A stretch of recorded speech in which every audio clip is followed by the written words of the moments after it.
as a Christian, right, this is my identity. I don't take it off and leave it. I was on a podcast once, you guys will appreciate this, and I get on and pre-show, they said, hey, we know you're a Christian, but if you don't mind, just like you don't be that way on the show. And I said, I was like, I totally appreciate you guys. This is your show, I respect that. But that's where I came up with that idea. I was like, it's not a backpack. I can't take it on and off. So I respect if you guys don't want to do this, that's okay, right? Like, I'm not offended by that. They're like, you're right, let's do it.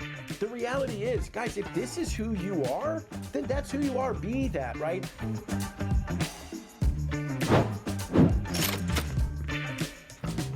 Welcome everyone to Life at 10 Tenths, where we inspire you to live at the pinnacle of your ability and purpose. As always, I'm Matt Bonelli, joined by my great friend Garrett Fry, and we have another Garrett with us today. Garrett Maroon joins us. This is going to be so great, a wonderful episode. Garrett runs an incredible real estate team in Virginia, and he also runs a group called the 210 Collective, which is all about bringing faith into the business and living and bringing that together so they can bring it up. And Garrett has a book coming out in November, just about a little over a month from today, which is going to be incredible. We hope that you all have a chance to check it out. It's called The Balanced Breakthrough, and he's going to give some more information about that as we go through this episode. But Garrett, welcome to the show, man. So great to have you here and to be able to have this conversation. So welcome, man. Yeah, thanks for having me. It's rare to be the second best Garrett in the room, but I feel that already. So I'm just going to say this potentially could be the most confusing episode for me ever. Not only do I not know very many Garretts, I'm also an only child, so it's all about me. So like I got like lots of issues going on right now. Yeah, I'm going to handle it though. We're going to be great. Since it's virtual, like. If we were around a table, like you can kind of look to see who we're talking to, but it's just like, I can look and be like, I have no idea which Garrett Matt's looking at. What do you think, Garrett? I'm like, what? What do you mean? Yeah, it's awesome. We're going to have fun with it. We're going to have a good time with it. This is going to be great. Fine. Garrett, like one of the biggest reasons why we got connected in the first place was the similarity in our philosophy around real estate and being so relationship focused. And you've built an incredible career focusing on relationships. So why don't we just kind of like start right there with your background and who you are, how you built up your business and your team, and what it means to be focused in on these relationships for you to build a sustainable business that harmonizes incredibly with your life. Yeah, it's a great question. So, man, real quick background. I started 11 years ago in 2014. Had no idea if I was entrepreneurial. My wife thought I would be good at it, so I just did it. And it took me 5.5 months to make my first sale. We had committed, my wife Rachel and I, we had committed that I would take 3 months if I didn't make a sale, that I'd quit. Well, I literally remember that conversation 3 months in at dinner and said, babe, I think I can figure this out. I honestly don't know, but can I get another 3 months? And thankfully we agreed. And so 5.5 months in, man, made a sale. But I knew enough coming in that if I was going to build a business, it couldn't be in a way that was counter to who I wanted to be and who I already am, right? So I did all the classes on cold calling, door knocking, open houses, buying leads. I mean, I did everything because I was trying to figure out how to make this work. But I had enough understanding. I was only 27. I had enough understanding of, I'm a relational guy. If this is going to work, it's got to work the way that makes sense to me. And so I never did any of those. I've never done an open house in 11 years. I've never bought a lead or cold called ever. I've only worked by a relationship, and it's been such a blessing. I've sold 650 homes in 11 years. I'm not from this area, right? I didn't start with an amazing database. I knew about 40 people and just built it from there. And, I've learned so many things along the way that I didn't know when I started. I was just trying to sell a house, right? I was just trying to make money and not go in the red. But I hired a coach really early on, even though I was in the red.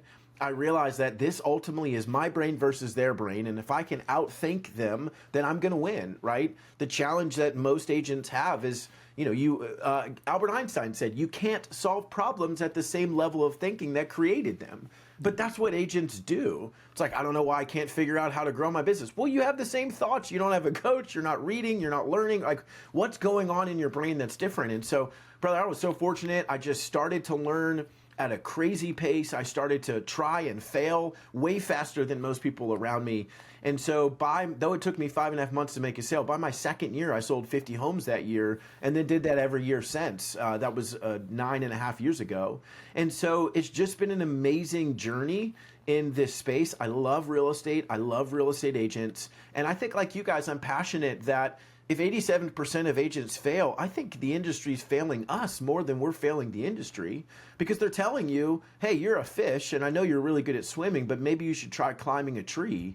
I mean, I can tell you all kinds of stories, right? And it's like, that's not going to work. And so no wonder I get burnout. No wonder I fail, because you're trying to operate counter to who you already are.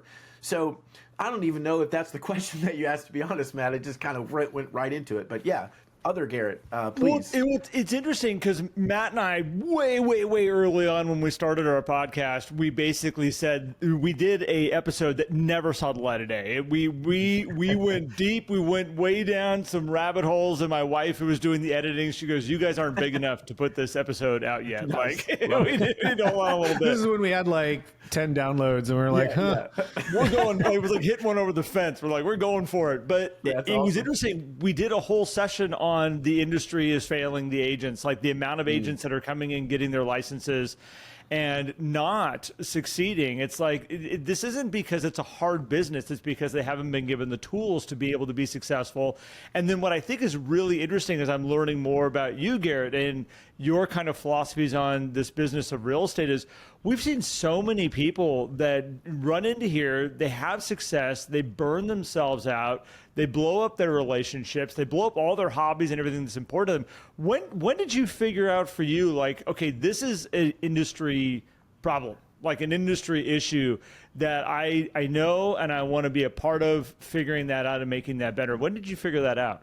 Man, such a good question. I mean, so, you know, you're just trying to sell homes and survive. So for a long time, it's just head down. I don't know that I'm doing anything that different. You know, I don't realize that, man, 50 homes is a lot, all by relationship. You're young. Like, I didn't know any of that, to be honest. I'm just trying to work. I'm just trying to get better every day.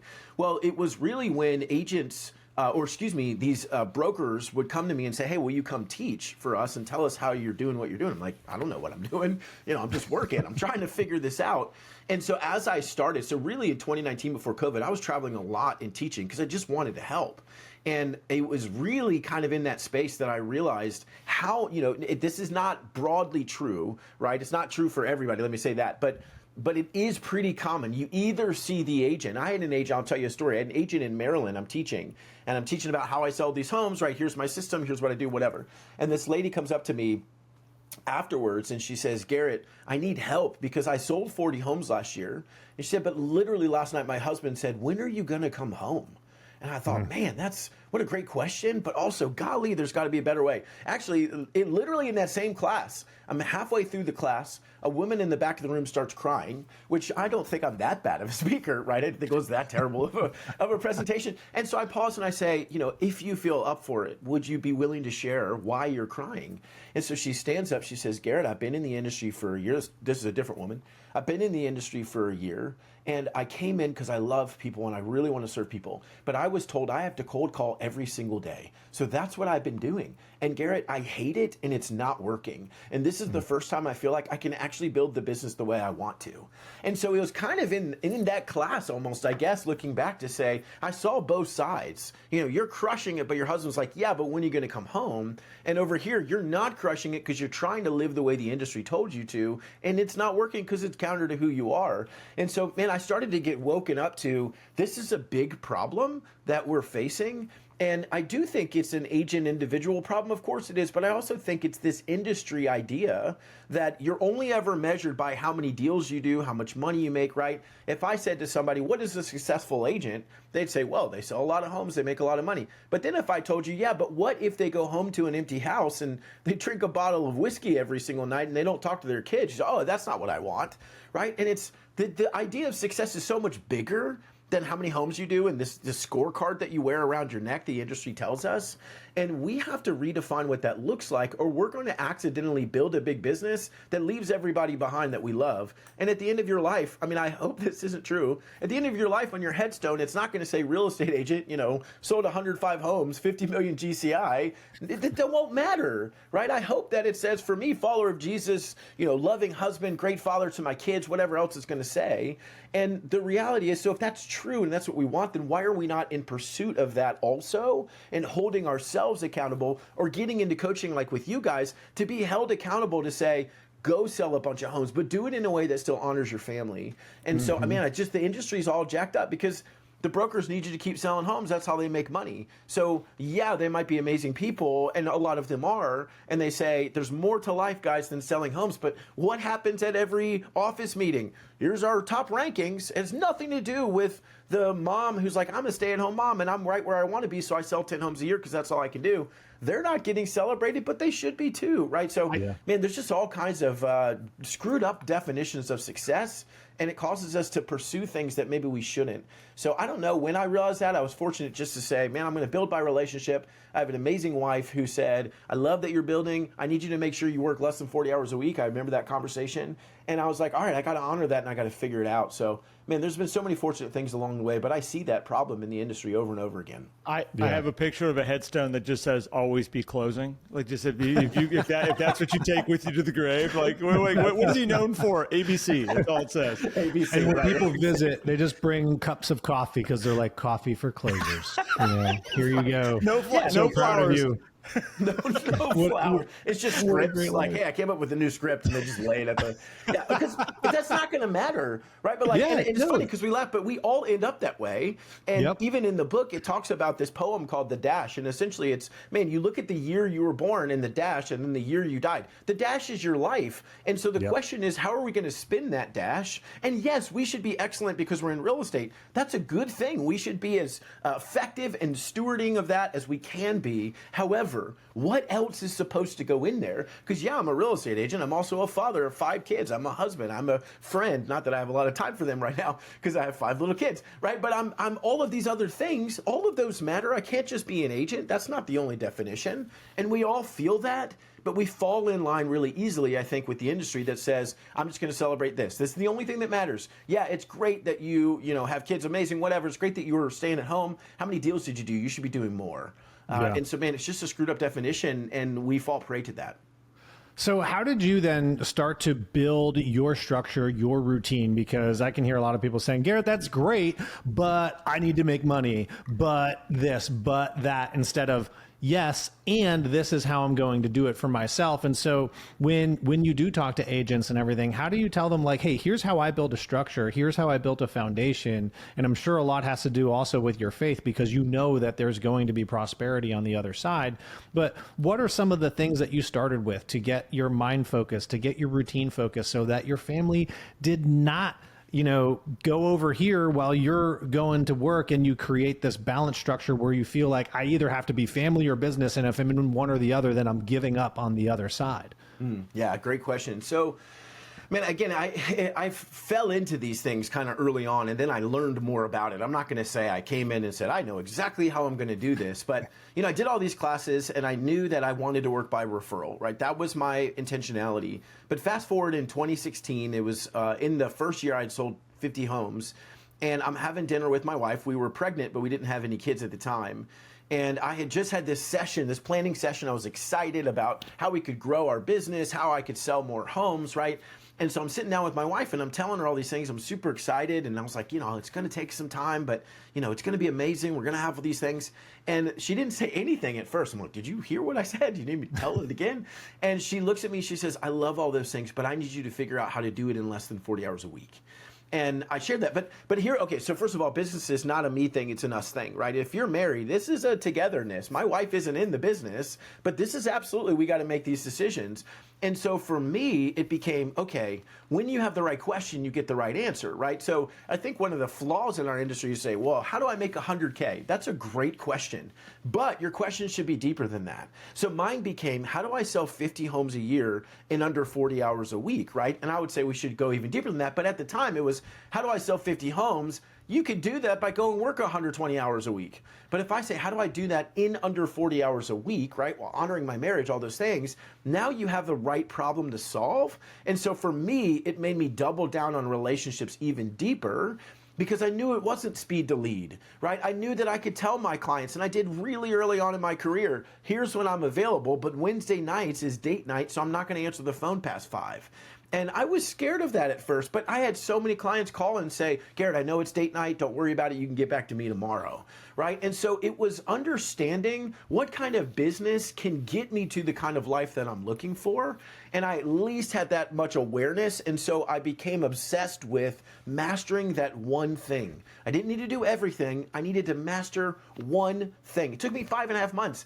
We quit too easily. We quit too quickly. You know, you're doing it for too much, like that didn't work. Well, did it? I don't know. Maybe you weren't excellent at it, honestly. And maybe you should just give it some more time. I've never met anyone who didn't give themselves a runway, a long enough runway that the plane didn't eventually take off. It will take off. It's whether or not you're going to give up. And so, man, for me, it was just that recognition of, I want to do this. I want to honor my wife. I want to hit 50. I don't know why that was my number. It just was. I want to do that. I want to do it in under 40 hours a week. How am I going to do that? It's not by being okay at a bunch of stuff. It's going to be mastering one thing and becoming exceptional at it. And thankfully, again, in the Lord's kindness, it paid off. And so, man, there was just that, like, how am I going to do this? And that was the only answer that I came up with. So before we go down to the systems of how you got there, or maybe what you found were the tools that allowed that, the thing that I heard up front that I'm really fascinated by, because I see it in people growing success, growing a business, getting to where they want to go, is you sound like you had a really clear communication with your wife, and you guys were communicating with each other of what's important to you. And when you heard her silence of I got all these great ideas, and she's like, that's great, but this is our agreement. This is kind of how we were going to structure this thing. I know that's something that my wife and I look back at the years of, like, what's got us to where we're at right now is very clear communication. Where did that start for you? Did that start from a derailment of going like, we're pushing this way too hard and this isn't what we're about? Or was it a very clear set of, like, these are our guiding rules of how we're going to run a life and a family together as we move forward? Because that scares people so much, and they don't know how to have the conversations with their spouse, that a lot of times it just derails success along the way, derails what they possibly could be. Was there a question in there? How did you guys do that? Was it early on, or was it early that started, or was it something that came out of necessity because you saw the writing on the wall of what it could potentially maybe go off track? Yeah, so it was, I mean, honestly, the initial piece is just my wife and her willingness to hold me accountable, right, to what she cared about as well. And that was such a blessing. We have so much mutual respect and love for one another, right? And so we're going to have those conversations. But, and it's hard when you're on a podcast, you're on stage or whatever, they assume you've gotten all right. I've failed so many times at that. I mean, I can tell you stories of my wife putting a meeting with me on my calendar. I'm like, that's terrifying. Why is that happening? It's like, hey, you're not paying attention enough to us. Like, oh, you're right. I'm sorry. I need to reset, get my feet here. You know, we had a moment where I was working my butt off, because it wasn't always under 40 hours a week. I mean, it almost always was, but I was working my butt off too. I'm a business owner, and even if I'm not tangibly working, my brain's still active, and so sometimes I'm sitting there, but I'm not there, you know what I mean? And so I remember having this conversation with my wife one day. It just hit me, and I come to her and I say, hey, I don't know why I've never asked you this question, but if it takes me longer to build what I'm trying to build, but I get to be home more, is that what you want? Or do you want me to go build this? And she's like, I want you to come home. Like, why have I never asked you that question? And so again, it's just been this realization for me. We have good conversation, right?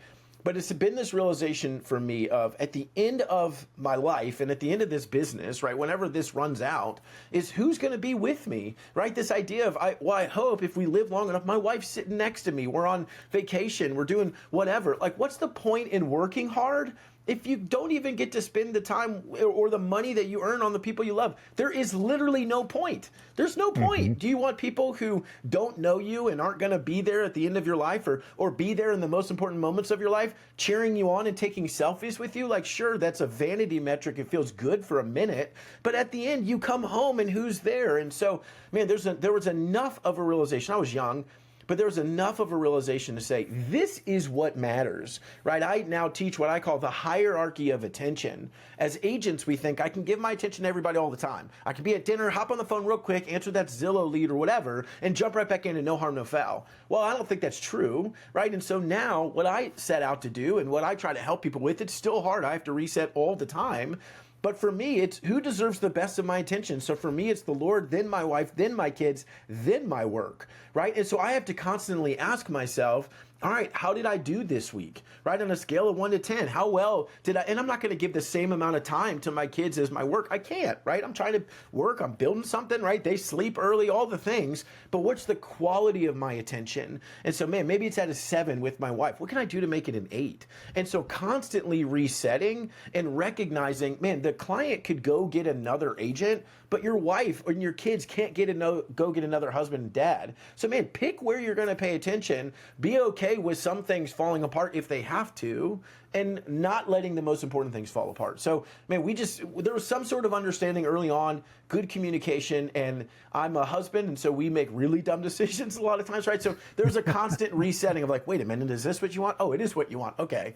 And so it's just a lot of conversation, again, recognizing it's an us thing, it's not a me thing, and I think we've got to move forward in that way. I think what's fascinating about that, Garrett, is one, I love the hierarchy of attention. What a great model. And a lot of people think, well, if the clients are down here, which makes sense. I'm listening to this, that makes sense. But you've also like developed a business where those clients still are with you. They're not going to find the other agent. So kind of getting into that relationship side, what are the things that you do to maintain the relationships with your database so that the referrals do come in? I mean, going from 5.5 months to the first deal to less than 2 years later doing 50 deals in an entire year when you started with only knowing 40 people and doing no open houses. Obviously, those clients connected with you in a way where they felt the need and the drive to connect you with other people. You were doing other things that allowed you to expand your database as well. So tell us a little bit about that. How did you craft relationships? How did you build them? And how do you maintain them? Yeah, so from a tactical level, right, first what I would say is there's so many agents that say I work by referral. But if I ask them, well, what's your system and strategy? They don't have one. So you don't work by referral. You happen to fall into relationships and they happen to give you business, right? So there needs to be excellent, I call it, there needs to be systematic relationship building. What am I doing consistently to be in front of these people and build relationships with them? And so there's a system to that, which I'll explain what my system is. The second part of that is, though, is what I was always doing at the end of buyer or seller appointments. I'd always end with the referral dialogue, right? So I'd say, hey, this is amazing. I'm excited to work with you all. But before we go, I want to explain to you why I work by referral and why that matters to you, right? And so I can give the spiel, but I would give the spiel and then I'd end with, so as long as you and my other clients continue to refer me, right, to your friends who are thinking about buying or selling, I can keep my head down working hard for you, and I don't have to go chase everything else that other agents chase. And they would say, oh, well, of course I want to do that. And so I think there was a high level of turning them on to say, man, I got to go find people for Garrett because it's actually good for me.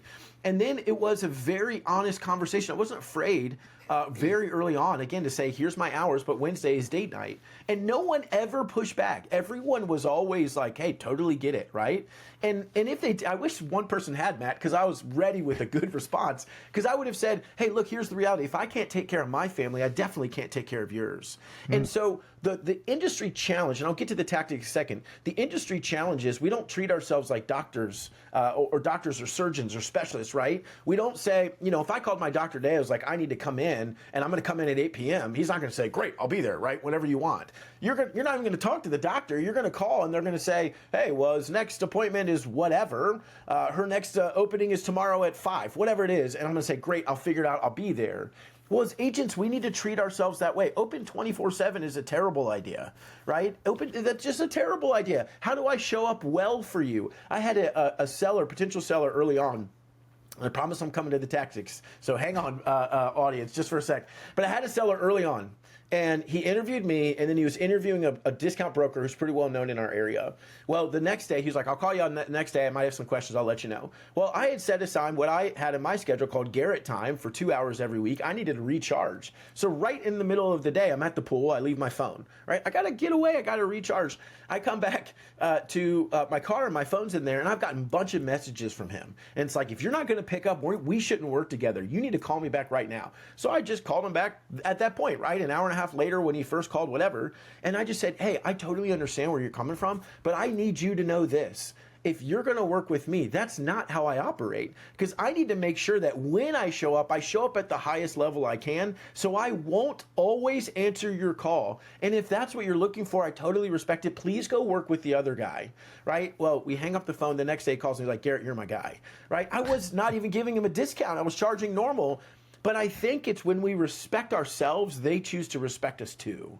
And that's gotten lost in our industry. So from a tactical perspective, right, what I wanted to do was create a system that was so simple that I could execute no matter what went wrong, right? We tend to build systems in possibility or in possibility instead of thinking in probability, right? I see so many lead gen systems, as I'm sure you guys do, and you're like, that'd be amazing. You're assuming nothing's going to go wrong this year.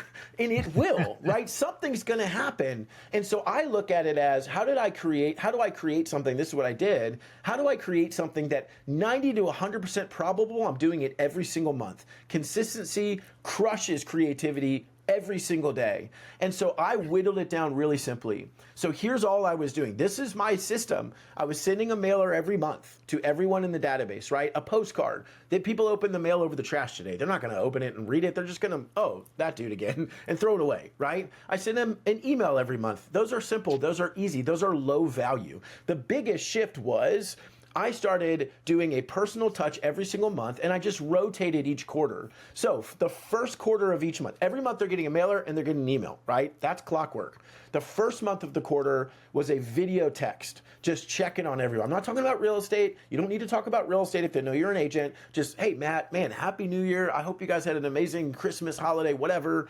Man, I'd love to see you at some of our events. If you get a chance, reach out to me. I'd love to hear how you're doing. Most people won't respond. That's okay. You're still in front of them. The second month of each quarter was a handwritten note, and then I'd pick 10 people to do a Popeye gift to, right? That was it. And those Popeye gifts were $2. It wasn't expensive. The value was me showing up, but everybody's getting a handwritten note. Matt, happy Valentine's Day, right? Just want you to know how much I appreciate your support of me and my business. If I can ever help you in any way, let me know. Handwritten and hand addressed, because less than 0.7% of mail today is a handwritten letter. So if you hand address it, they will read it. Right? And then the third month was a client event. And for those that couldn't come, it was client coffee, right? So I'd get in front of 5 to 10 people. Now I try to do 2 each month to break it up. But get in front of 5 to 10 people, what I'm really doing is I'm just caring for people, right? The data shows. So in 2005, there was a 10,000 person survey. The average person in 2005 had 6.2 close relationships. Fast forward to 2015, those same people went down to 2.1. Now, I don't know if they're going to do a new one this year. I haven't seen it yet. But do you think it went up or down during COVID? Right now the average person has fewer than 2 close relationships. So if you want to build a business, if you want to be consistent in generating referrals, for example, the simplest way to understand it is, what do I need to do to just be a friend and be one of those 2, or take the 2 to a 3 or 2 to a 10 because I'm introducing them to people? How do I do that? Because what's the baseline of every human? I want my friends to win. And so if you're one of those friends and they know you're in real estate, which they should just based on your consistency of activity, at the end of the day, when they're out there with their friends saying, I'm thinking about buying a home, hey, you need to call my friend Garrett. He's awesome. Let me introduce you. They don't say how many homes you sold. So if you're brand new, it doesn't matter. They don't say anything. They don't know what that means. They say, this is my friend. He'll take good care of you. So man, there's obviously more to that. But when we understand what the real need is, right? People need to be in relationship. They need to be in community, and they're desperately lacking in that. My job is to show up and be a friend. What does a friend do? I reach out to them. I check on them. I encourage them. I invite them to things, right? That's what friendship looks like. And so, man, if you can build your business that way, it's going to pay off long term. Garrett, I have to throw in here right up front, because you said I'm going to get to the tactics in a second. One of your tactics that you actually gave right up front was your dialogue that you have with people when you're starting the working relationship with them. And I always say you have to set the stage and the expectations of what our working relationship is going to be.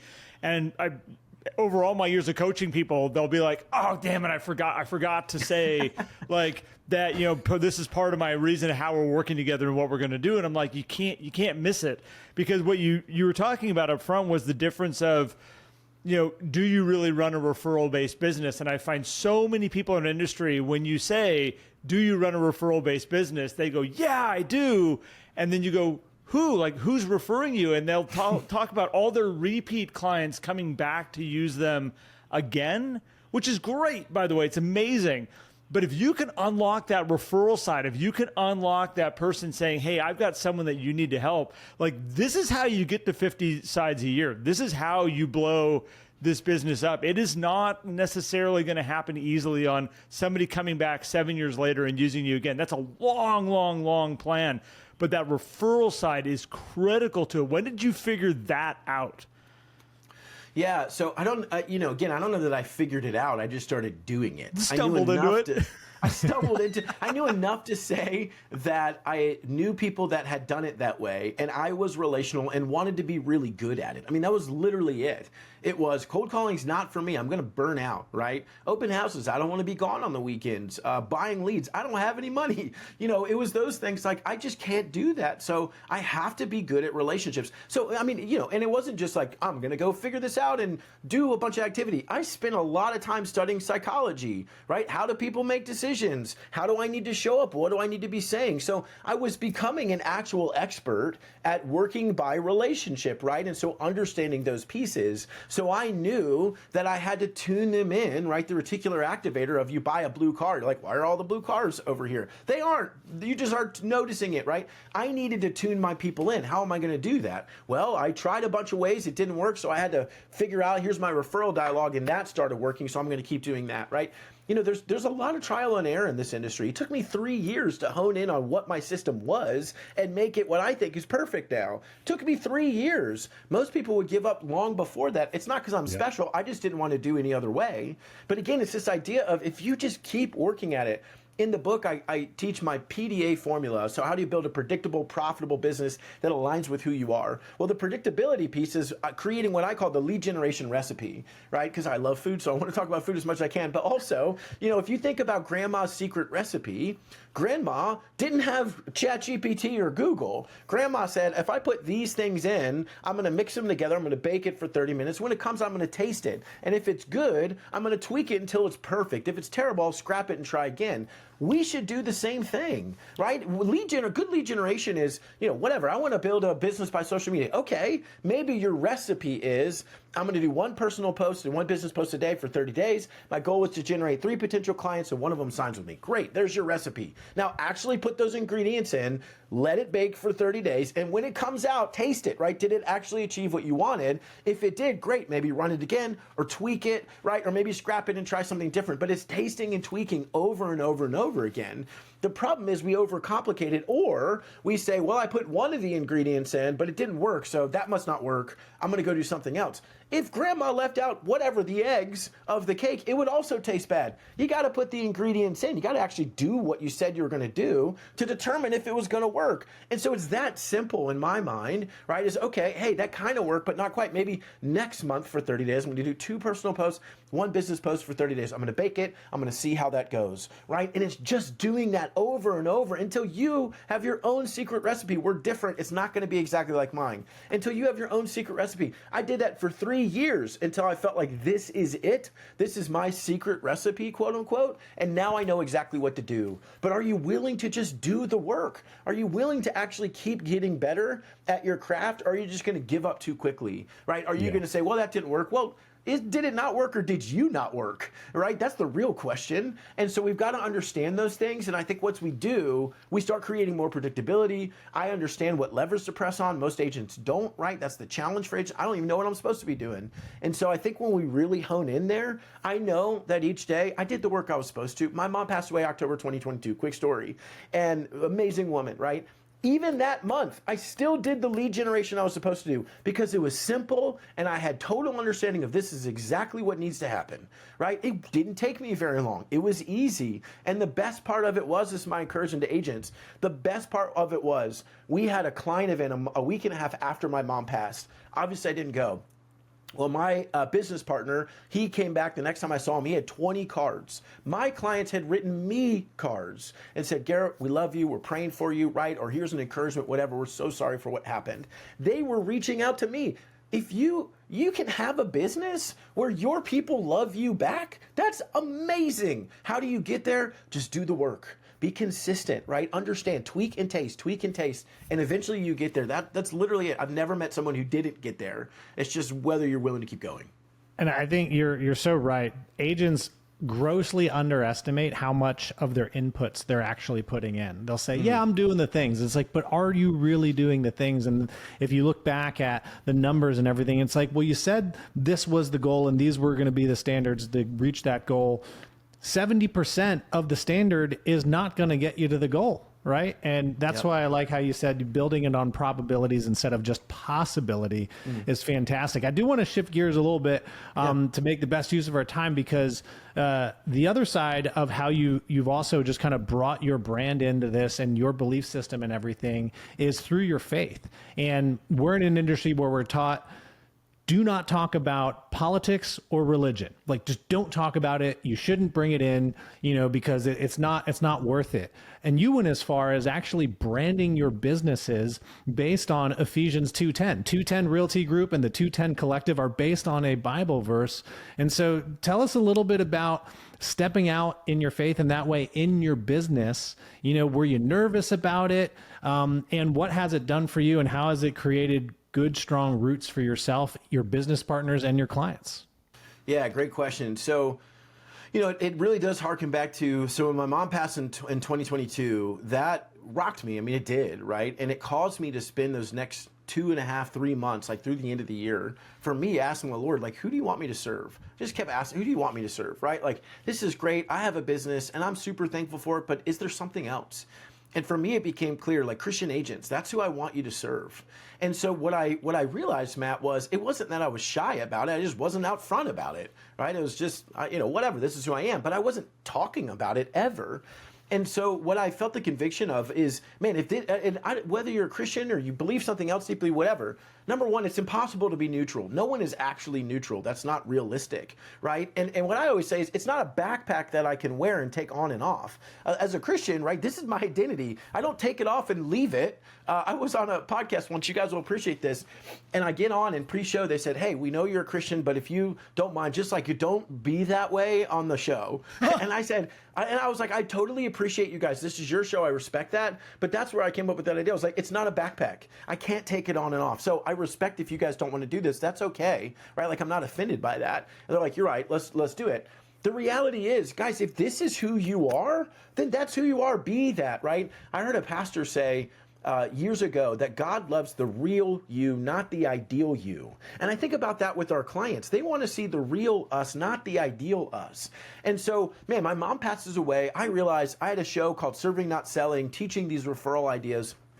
And I realized, man, who am I actually? I want to go find the people that are like me. And so, man, we're going to start the Faithful Agent community, turn the podcast into the Faithful Agent, and talk to Christians in real estate. It doesn't mean I don't care about everybody else. It means that I need to be super clear. This is who I am, right? This is me. And if you don't like that, that's fine. I'm totally okay with that. I'd rather live a life where some people are like, I don't like that dude because he's a Christian, right? Or whatever, instead of a life where, man, Garrett, did you wear a mask for 50 years and never tell anybody who you were? Because at some point that mask doesn't come off, right? So, man, it was just this realization of, and I've lost clients over it. Transparently, I've totally lost clients over it. When we first came out and rebranded, people reached out to me, not respectfully, but they said, hey, I just need you to know that based on what you are stating, you believe, I can't work with you anymore. And I was like, I respect you, right? If there's ever anything I need to serve you, I'm here to help you in whatever way you need. Yeah, that's hard, right? But what's harder is living a life totally inauthentic to who you are. That's a lot harder. And so for me, it became, man, this is who I am. Why am I hiding it? And Matt, you said it spot on, man. It's been amazing. When I started the Faithful Agent, it's been amazing how many people have come to me, especially older in the business. And they've said, Garrett, when I started, I wasn't allowed to talk about politics or religion. And I always wondered, like, why is that? But I just followed it. And now the freedom to say, I'm going to talk about it. This is who I am. I'm a Christian agent, Christian first, and then I happen to be in the real estate world. And again, whether you're a Christian or not, whoever you are, you shouldn't be afraid to tell people that's who you are, because that's who you are, right? You can't just be an agent sometimes and just be this other times and just be that other times.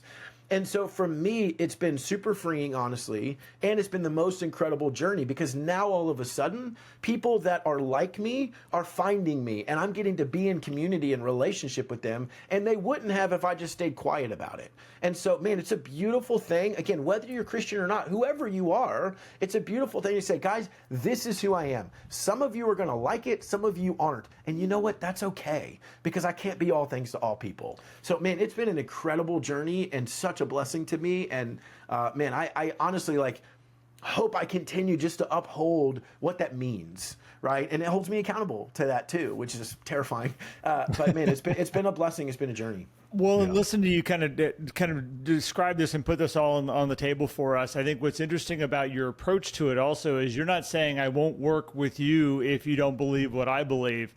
You have an incredibly open mind of, this is who I am, this is what I stand for, which I think our world needs more of just saying this is my beliefs, this is what's important to me. But at the same point, it allows you to also bring in very open-minded people that allow you to be who you are, you allow them to be who they are, and those are incredible people to have in your world that are just open for all of us being individuals, unique, being proud for what we stand for. That's an incredible group of people. So I love what you've built here, and I wish we had more time. I'm looking at our time, and I know we've got a limited amount of time of your time today. But I just want to say thank you for showing up and being proud of who you are and what you stand for, because, again, I find a lot of people, as you said, wear a mask for 50 years, and then all of a sudden it's like, gosh, what did I do with those years? Pretending to be somebody I'm not, or not putting it out there. So good for you, man. Yeah. No, thank you. And I think in every way, whether it's how you're going to build your business, be authentic. If you love people, be relational and be excellent at it, right? If you love social media, then go be excellent at it. If you love cold calling, then become excellent at it, right? You don't need to be all things. I'm 5'6" 3/4. You know, my wife's best family friend, the dad is 6'10". I went into his office one day. He's showing me his sports memorabilia. That's not what I remember. He worked at a standing desk, guys, and I could walk back and forth under it without ducking. I'm like, how are we the same race and species? That doesn't even make sense. Well, he was built that if he wanted to go be a professional basketball player, maybe he could have. I wasn't. And guess what? That's okay. I got to figure out who I am and go be excellent at that instead of be what they want me to be. So even in your lead generation, be authentic. But definitely in just your life, be authentic. It's who you are anyways. Some people won't like it. That's okay. But I promise you exactly what you said, Garrett. More people, not every one of my clients by any means is a Christian, but more people will just respect the fact that you're honest about who you are than will not like you because you're honest about who you are. Authenticity is the name of the game. And in our world with AI and all the things going on, what do they want to know? They want to know the real you, not the ideal you. That's how we really build the business. And that's how we not burn out of this business. Because I don't have to pretend to be something I'm not, because that'd be exhausting. I just get to show up and be me every day. And if you don't like it, that's fine. I'm genuinely not offended by that. But I just get to show up and be me. And it's not going to wear me out because I'm not pretending, right? I want them to be authentic. Yeah, please.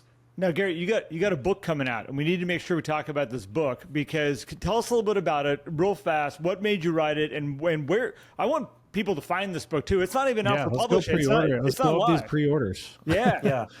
No, I appreciate it, guys. So yeah, for now they can go to thebalancedbreakthrough.com with a D, balancedbreakthrough.com, thebalancedbreakthrough. There's a free download that will teach them the PDA formula. I want them to get wins now. I don't want them to have to wait.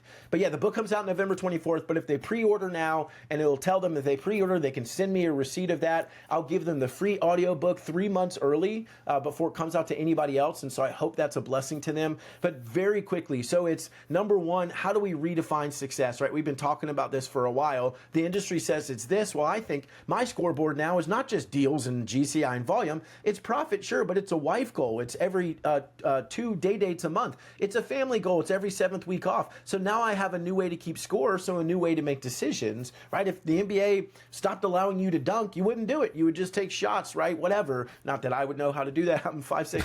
But the reality is, if you change the way you keep They're all There's shots. no You're right. dunking. It's all shots. I'm just going to point that out. That's awesome. Edit that out because I was wrong. No, I'm totally kidding. So if you change the way you keep score, you change the way you play. So it's this resetting of a scoreboard for us, right? I should define, you should define, all of your audience should define what winning looks like for you and pursue that. Even if the industry doesn't like it, I don't care. They're not your life. They're not your spouse. They're not your family. So that's number one. Then the second part is, how do I equip them to do that? So that's where this PDA formula comes in. I want to hand that to you. And the third part is, how do you intentionally achieve that? So the hierarchy of attention is one of the chapters, what I call the rule of 8. So how do you value stack and essentially habit stack your lead generation efforts? And then finally, it's just, what's the right next thing, right? Leave them with just go do something. Take some effort from this book. And so, ultimately for me, a win is, obviously I want people to buy it. I hope that helps, but I don't care how many it sells. What I hope is that a year from now, 2 years from now, I'm at some event, whatever, and somebody comes up to me and says, Mr. Garrett or Mr. Maroon, whatever they call me, Mr. Garrett, I want to thank you. It's a kid, right? I want to thank you because you helped my mommy come home more. Like that, man, it gives me chills to think that's what a win looks like to me. Guys, anybody listening, ladies, whoever you are listening, the win is sell as many homes as you can while living the life that you choose to live, showing up for the people in your life. I want to reclaim what family means in our industry and not think it's just another thing we can sacrifice to create success, quote unquote. That's not true. Most of us don't agree with that either. How do we do both? Man, that's my hope, and I genuinely desire that this makes a difference in the industry. And if that's belly to belly one at a time, that's fine, right? If it's in a big group, that's fine. I don't care. I just want help, and I want agents. I want the spouse to see you again. I want the kids to grow up with daddy around. That's what I care about. And yeah, you can sell a lot of homes too. That's what I care about, right? So man, I hope that they'll go grab it. Thebalancedbreakthrough.com. That will get them started. Is that the best way for them to reach out to you? If anybody wants to reach out to you or connect with you, is that the best spot to go first? Yeah, or they could connect with me on Instagram, at Garrett Maroon. Right, there's not that many of us, other Garrett, as we know, so I don't have to have a 1 or a 2 or 3. So yeah, at Garrett Maroon, they can reach out to me on Instagram too. But I'd say go to the Balanced Breakthrough, grab that. It'll get on the email list, so I'll keep them updated about the book, and then they can respond to me there too. So yeah, I mean, any way I can be helpful. I love this industry. I love agents. I want to help. So yeah, reach out to me however they need to. I love it. Thanks, Garrett, for coming on, man. I appreciate you and want to commend you for being who you are and sharing all of this. Like, this is packed with incredible wisdom, incredible advice, and incredible energy. So really appreciate you joining us, my friend. Yeah, thank you guys for having me. It's been a joy. It's been a pleasure. Well, Matt, thank you for introducing me to Garrett. Garrett, thank you for being who you are and what you're doing for the industry and just families and people in general, all packaged together. So thank you, sir. Everybody who's listening, if you want to go learn more, go check out Garrett's new book. If you want to find out more about what we're doing and what we're up to, we got business planning coming up, so you can join us for that at Life at 10 Tenths. Go grab our app. Go check us out on our website, 10tenths.co. And we would love to have you all on this journey with us. We surround ourselves with amazing people like Garrett himself here, which I know will be a bigger part of our world as we move forward, just from what I've learned today. So thank you, everybody. We appreciate you all, and we'll be back soon.